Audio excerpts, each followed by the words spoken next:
बड़ी अभिमान की बात है, गौरव की बात है। और तीसरी बार प्रधानमंत्री बनने का मौका आज किसी को तो नहीं मिला था, खाली पंडित जवाहरलाल नेहरू जी को में मिला था।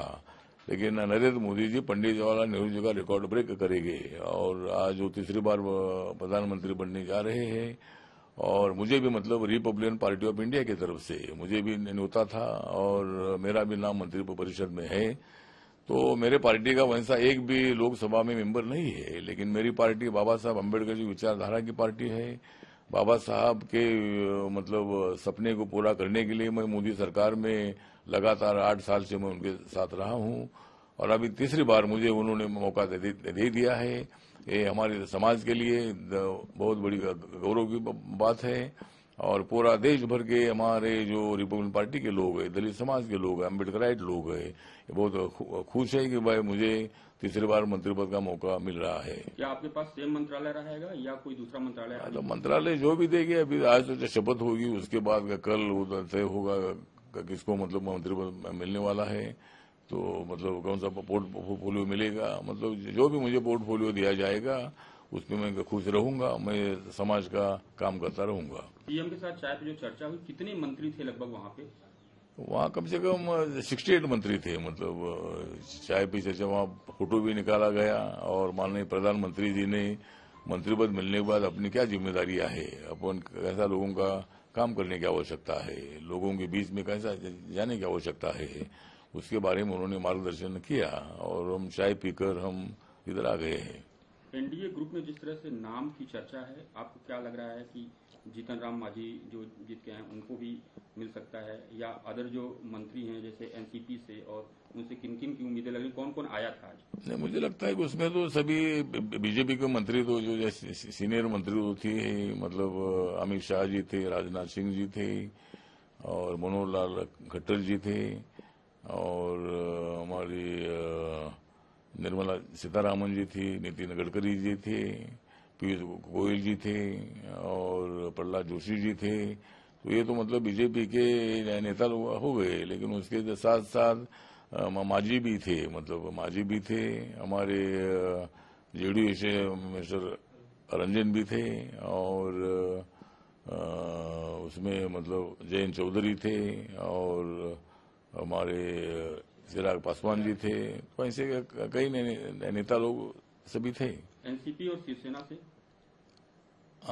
शिवसेना से जो प्रतापराव जो यादव जी है वो महाराष्ट्र से शिवसेना से थे, लेकिन एनसीपी से कोई नहीं आया था। मतलब एनसीपी का शायद अभी तक नाम नहीं गया है, लेकिन एनसीपी का आज के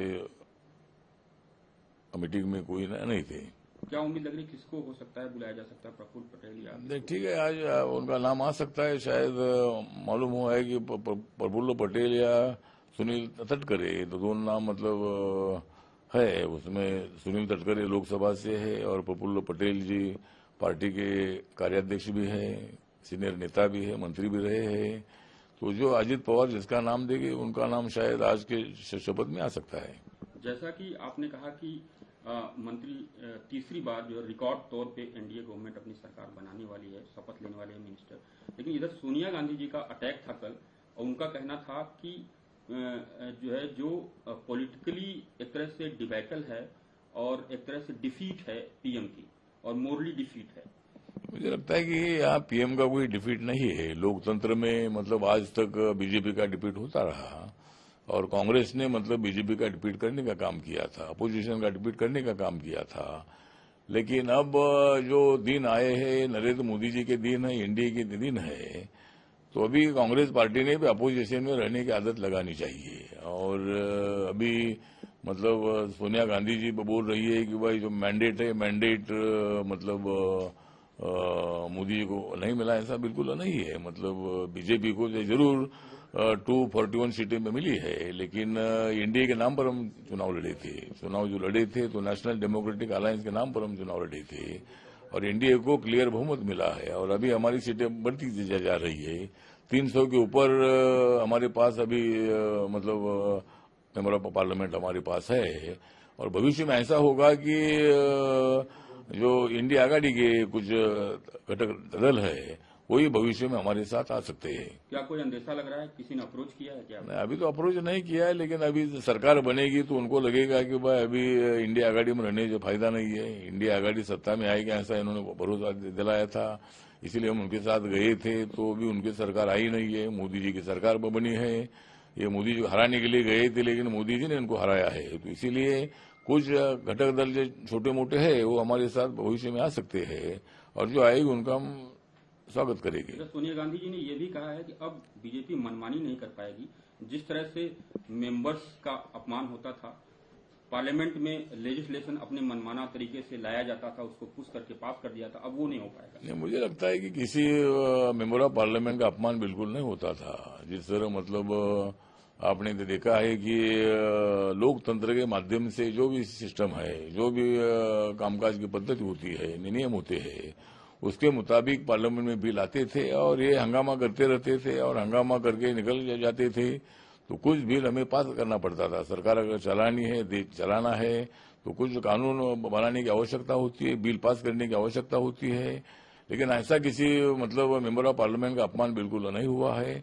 हर बार Narendra Modi ji all party meeting लेते अधिवेशन के पहले, उसमें कांग्रेस सहित सभी पार्टी नेता उसमें उपस्थित रहते हैं।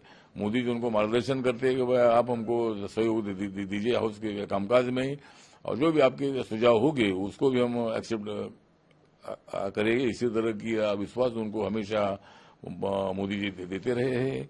तो मुझे लगता है कि ऐसा कुछ नहीं है कि भाई मोदी जी कोई हमारा सुनते ना, ऐसा बिल्कुल नहीं है। हर बार एनडीए की मीटिंग भी होती है, हम सब लोगों को बुलाते हैं। मेरा छोटा दल है, लेकिन मैं एनडीए का मेंबर हूँ। मुझे हर बार जब एनडीए की मीटिंग होती है तो मुझे बुलाया जाता है। तो सोनिया गांधी जी ने जो आरोप लगाया बिल्कुल उसमें तथ्य नहीं है। हम लोकतंत्र के मुताबिक काम करते हैं। जनता जनार्दन जो चाहती है उसको सत्ता मिलती है। आज तक 70 साल तक कांग्रेस पार्टी को तो सत्ता मिलती रही। अभी उनके दिन चले गए हैं, मोदी जी के दिन आए हैं, और राहुल गांधी के दिन आना बहुत बड़ा मुश्किल है। राहुल गांधी जी हमेशा मतलब जो उनको जिम्मेदारी पार्टी देती है उसको जो छोड़ते हैं। 2019 में वो पार्टी के अध्यक्ष थे, उन्होंने राफेल के मुद्दे पर इतना मोदी पर अटैक किया था, लेकिन सुप्रीम कोर्ट ने उनको माफी मांगने के लिए बोला। सुप्रीम कोर्ट ने राफेल में कोई बिल्कुल भ्रष्टाचार नहीं हुआ, इसी तरह का रिपोर्ट उन्होंने दे दिया। पार्टी लीडर ऑफ अपोजिशन के लिए सीडब्ल्यूसी में नाम उनका किया था, क्या आपको लग रहा है कि एक्सेप्ट करेंगे वो लीडर ऑफ अपोजिशन बनने तैयार? मुझे लगता है कि अभी तैयार होना है ना होना उनके ऊपर डिपेंड है। लेकिन अगर पार्टी तय कर रही है कि उन्होंने अपोजिशन लीडर बनना चाहिए तो उन्होंने जिम्मेदारी लेनी चाहिए। आपको लगता है वो जिम्मेदारी स्वीकार करेंगे? अभी मुझे लगने का क्या विषय है? मुझे लगने का विषय नहीं, उनको लगना चाहिए। वो तो भागने वाले आदमी हैं, वो तो मतलब जो जिम्मेदारी पार्टी देती है वो नहीं लेते हैं। 2019 में भी अध्यक्ष पद का रिजाइन देकर खड़गे जी को अध्यक्ष बनाया, तो वो खुद अध्यक्ष बनना नहीं चाहते। हार के बाद भी मतलब हार का पचाना ये भी कांग्रेस पार्टी ने सीखना चाहिए, लेकिन वो मेंटेलिटी राहुल गांधी में नहीं है। तो अगर पार्टी उनको अपोजिशन लीडर देना चाहती है तो उन्हें अपोजिशन लीडर बनना चाहिए। अगर बनना है या नहीं है उनके ऊपर डिपेंड है। अच्छा, एक अंतिम क्वेश्चन है।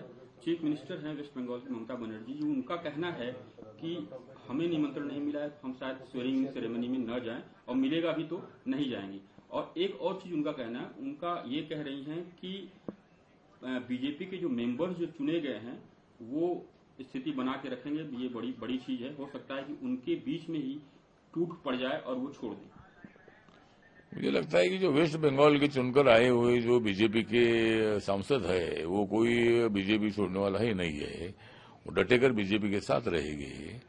और जहां तक निमंत्रण का विषय अभी मुझे मालूम नहीं कि भाई उनको निमंत्रण गया है या नहीं है, लेकिन सिस्टम के मुताबिक निमंत्रण जाता है। सभी पार्टियों को निमंत्रण जाता है। जो पार्टी के मेंबर ऑफ पार्लियामेंट है उनके नेता को निमंत्रण जाता है, तो शायद उनको निमंत्रण गया भी होगा। और उन्होंने बोला है कि अगर निमंत्रण हमको आया नहीं और आएगा तो भी हम जाएंगे नहीं। तो अगर ठीक बात है, जाना है या नहीं जाना है वो तो उनके ऊपर डिपेंड है, लेकिन शायद निमंत्रण सबको भेजा होगा।